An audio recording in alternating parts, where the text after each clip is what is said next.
মা, আমা, মা। এতি বাবা, ডাকতো কেন?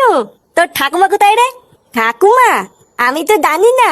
বাড়ার বাল কিছুই জানিস না, বাড়িতে কি বাল ছিটতে আছিস নাকি? তুমি কি বলো বাল নাকি যে তোমাকে সব খবর নিয়ে বলতে হবে? কি হয়েছে, কি বললি? চোদনা বড়দের মুখের উপর কথা।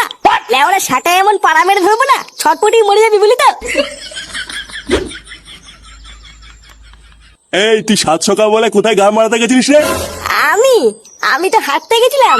ওইসব বালছাল হাঁটা হুটা বন্ধ কর, বুঝলি তো? লেওরা নিজের ছেলেকে একটু খেয়াল কর। যত সব বালছাল ছেলে পেলেদের সাথে মেশা শুরু করেছে। এ, আমি যদি ওকে দেখবো তাহলে তুমি সারাদিন বাড়িতে বসে বসে কি বাল করবা? ওর জন্য কি আমি সকালবেলা একটু হাঁটতেও যেতে পারবো না নাকি? কি বললি? যত বড় মুখ নয় তত বড় কথা।